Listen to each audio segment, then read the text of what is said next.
Hey guys, StarCraft here, and today I am not going to talk about Freedom Fighters number 5. I will get to it, but instead there's something else I needed to talk about.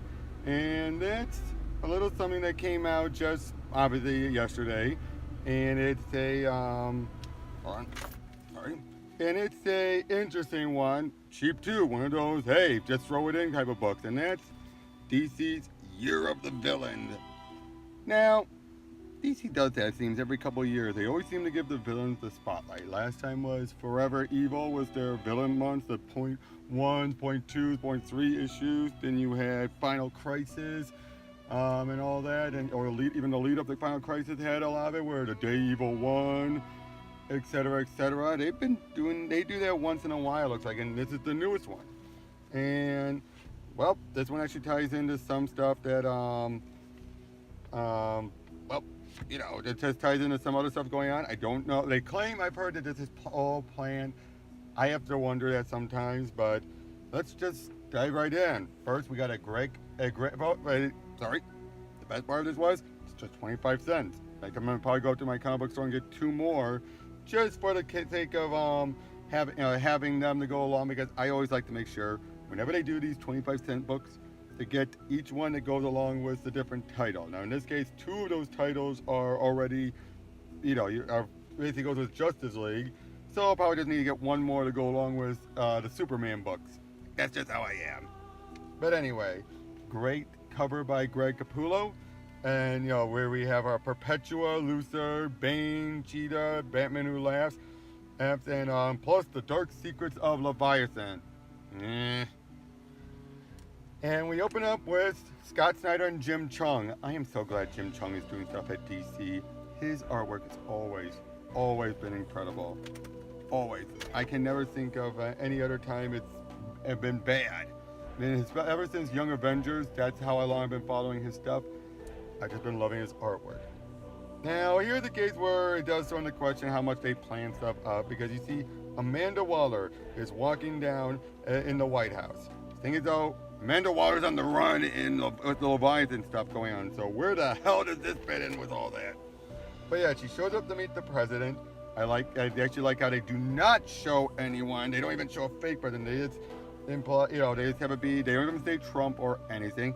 And I also love how Snyder's not even just openly insulting the president, because Lord knows anyone would take that opportunity to make a pot shot. But no, just comes in there, and there's Luthor with the Legion of Doom, man. Comic Perch put in a good point about, I have to agree with. It's funny when you're like, how the heck did they get in there? Did they walk in through the doors or something? How does Grodd and Brainiac do that? It's made very clear they teleported in, but still, it's still a funny point.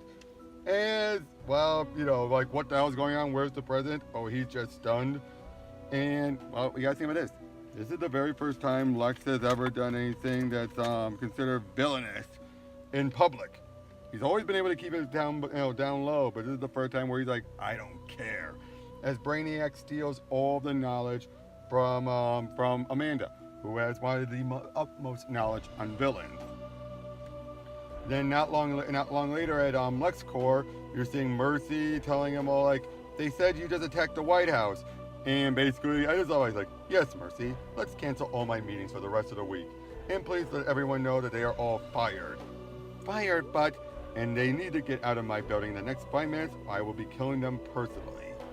To which Mercy thinks, you're finally gonna do it, aren't you? You're going to murder Superman. Oh, please, Mercy. I've learned, if I've learned anything this year, is that there are far bigger things than Superman. As well, Mercy left, he meets up with Brainiac, who reveals they're on their way, and how the government forces are already moving in unison, and the Metropolis City Police is already down there. I actually like that, how they're ready. And basically, and even Brainiac points out, this plan is bigger. And I must ask, are you certain this is the right course of action? As he basically reveals, Lex reveals everything. How everything falls in line, from Metropolis to Central City. Even how with the grand plans with Bane and Gotham are a big thing.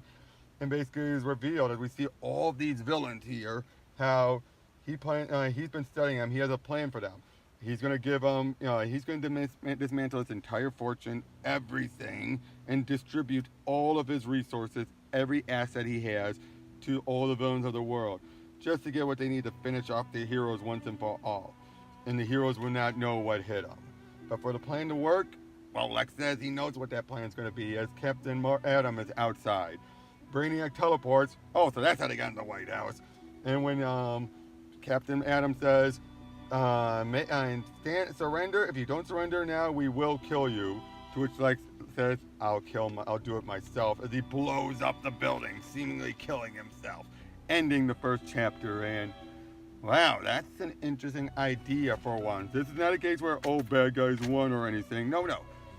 It's more closer in its own way to Underworld Unleashed, where Neron made an offer to enhance the villains and all that stuff. Although in that case it was in exchange for their souls, and some of those changes were drastic. This is a case where Lex sends out his these drones, we'll get to that, and make offers for money and assets. Similar but different, and I'm interested.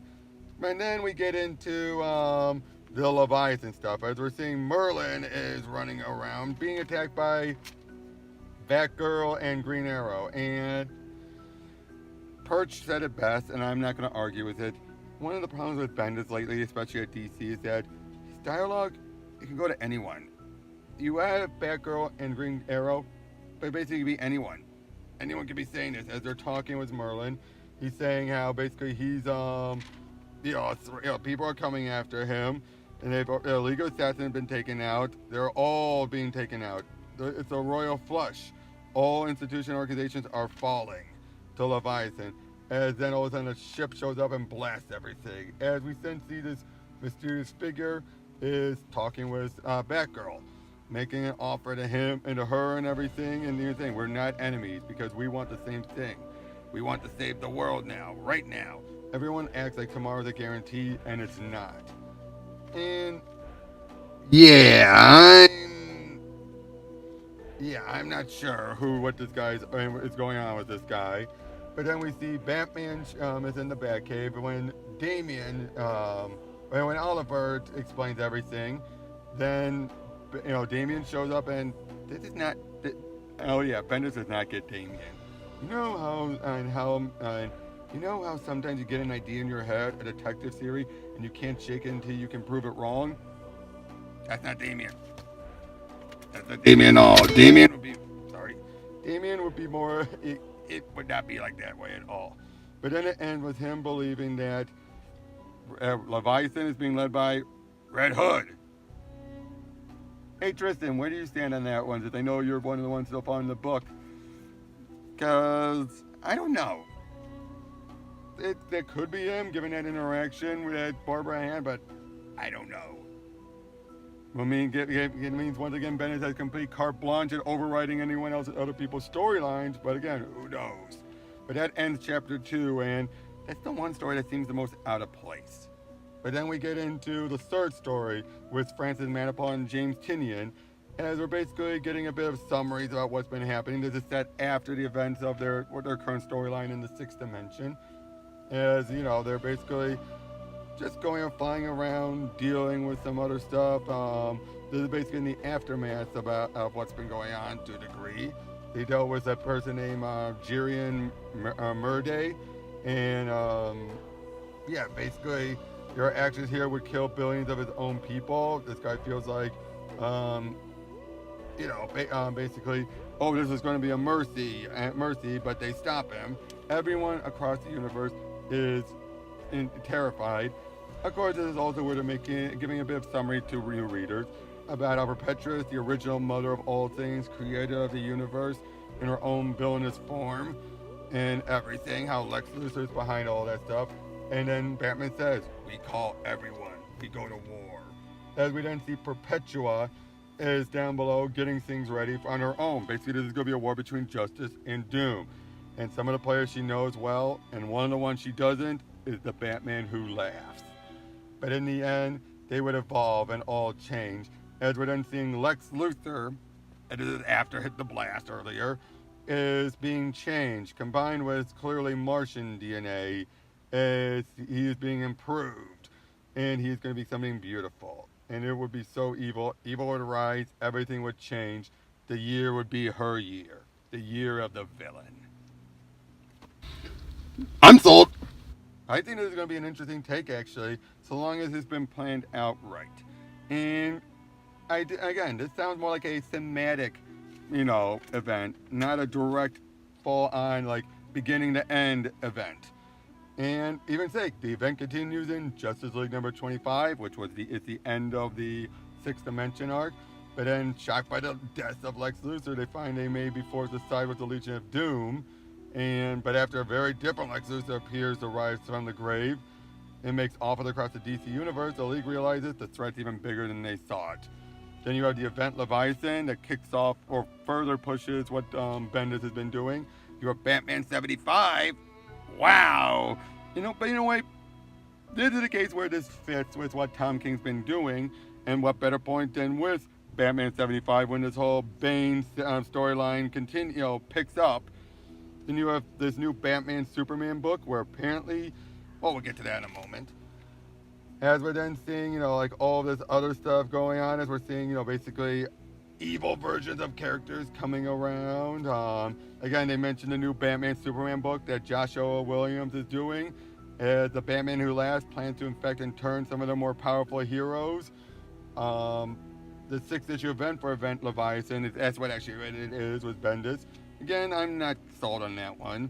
You have a bunch of other one-shots it looks like it's coming forward. The Offer, The Dark Gifts, Evil Unleashed, Doom Rising, and Hostile Takeover.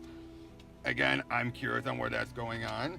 Then you have the 4th of July, where it basically shows a bit more of where they're going, what other appearances. Aquaman 50, that seems a bit fitting. And Batman the Outsiders, maybe that's why the book got delayed. Detective Comics, Deathstroke, Catwoman, Flash 75, and Wonder Woman 75. Again, kind of fitting. Just so many offers being made. But then you have Red Hood being offered. And unless the Leviathan stuff is set a bit ahead of all this, I'm not sure. Again, that's where I'm wanting right hand, left hand feeding. But then we get a bit of a hint off into The Man Who Laughs. And much like Heroes in Crisis, it's basically saying 6 of these heroes will betray the DC universe. I'm curious on that one. Because there's a bunch of here who, and again, if he's going to infect them, that gives a bit more reason. Then you have the last page showing off, a bit more of a checklist of what got things going and all that. Most of the stuff dealing with Justice League, but tells you what key moments in the stories, and that's it. So, like I said, I am interested by this. This feels like this is going to be one of those cases of the villain event actually having more of a point.